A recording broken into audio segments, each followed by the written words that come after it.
programang ito ay rated SPG. Striktong patnubay at gabay ng magulang ang kailangan. Maaaring may masiselang tema, lengguwahe, karahasan, sexual, horror o droga na hindi angkop sa mga bata.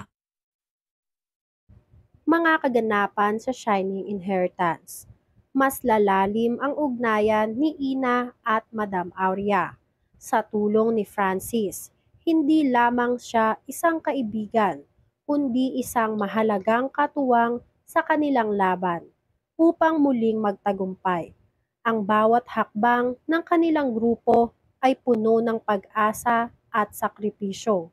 Ngunit sa kabila ng lahat ng ito, ang mga pagsubok na kanilang hinaharap ay patuloy na dumarating habang binabaybay nila ang madilim na landas ng nakaraan.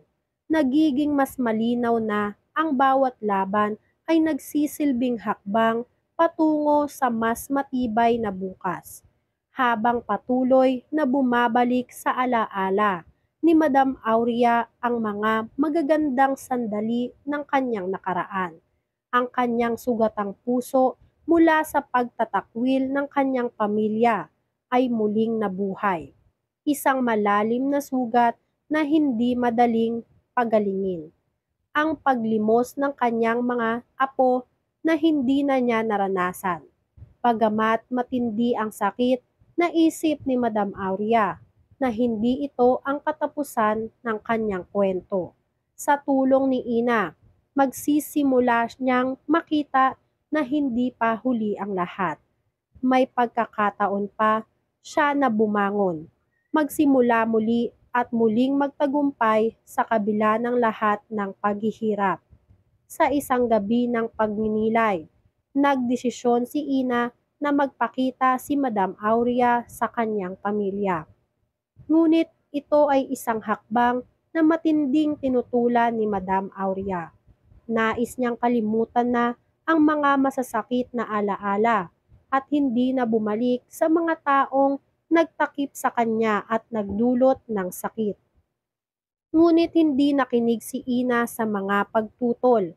Ipinakita ni Ina ang mga muling pagbabalik sa nakaraan ay hindi upang ipakita ang kanilang kahinaan, kundi upang matutunan ang kanilang lakas at muling magpatuloy. Itinaguyod ni Madam Aurea ang ideya ng isang bagong simula, ang pagtatayo ng isang restaurant na magbibigay buhay at alaala sa mga magagandang bahagi ng nakaraan ni Madam Aurea. Nais niyang magtagumpay ito, hindi lamang upang magbigay galang kay Madam Aurea, kundi upang ipakita na ang bawat pagkatalo ay isang pagkakataon upang magtagumpay muli. Habang si Madam Aurea ay bumabalik sa kanyang alaala ng mga unang tagumpay sa negosyo, natutunan niyang kaya niyang muling magsimula. Sa tulong ni Ina, isang bagong henerasyon ng tagumpay at tapang ang namumuo. Ngunit sa kabila ng lahat ng mga positibong hakbang na kanilang ginagawa, ang galit at paghihiganti ni Madam Aurea ay nagsimula ng magbabadya. Ang sakit mula sa kanyang mga apo, ang mga hindi pagkakaunawaan at ang mga hindi natutunang leksyon mula sa nakaraan ay nagbibigay daan sa kanyang pangarap na magtagumpay at gumawa ng paraan upang pabagsakin ang legacy restaurant na pinagmamay-ari ng kanyang apo. Ang galit ni Madam Aurea ay humantong sa isang tahimik na gabing pag-uusap. Tinawag niya si Kuya Edwin, ang matagal ng kasamahan at pinakamatalik na kaibigan. Si Kuya Edwin ay ang unang sumuporta kay Madam Aurea, kahit pa ito ay pinagtatakwil na ng kanyang pamilya. Hindi siya iniwan sa mga oras ng pangangailangan. Sa pagkakataong ito, ang kanyang suporta ay muling kinakailangan. Kasama si Francis, nagplano sila ng isang bagong negosyo, ang isang restaurant na magiging simbolo ng muling pagbangon ni Madam Aurea at ng kanyang pamilya. Ang restaurant ay magbibigay galang sa mga alaala ng nakaraan. isang pamana na makikilala sa lahat ng aspeto ng negosyo.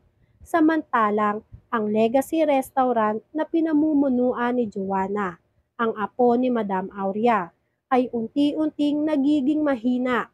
Si Joanna ay patuloy na nagsusumikap upang protektahan ang kanyang negosyo at lumikha ng bagong kalaban na magpapahina rito. Hindi niya alam na ang kalaban na tinutukoy niya ay si Ina, ang babaeng nagtataglay ng lakas o lahat ng lakas at kakayahang patumbahin siya. Sa mga hindi inaasahang pagkakataon, si Attorney Charlie at Lani, mga matalik na kaibigan nitong si Joanna o nagpapanggap na matalik na kaibigan ni Joanna ay nagsimula ng magsanib puwersa upang agawin ang mga ari-arian ng legacy.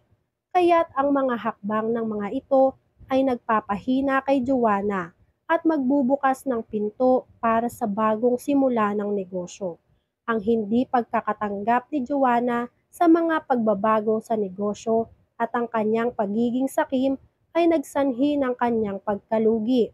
Sa hindi inaasahang pagkakataon, unti-unting natutuklasan ni Joanna na siya pala ang tunay na kalaban ni Ina at ang bawat hakbang na ginagawa ni Ina ay magdadala ng tagumpay para sa kanya.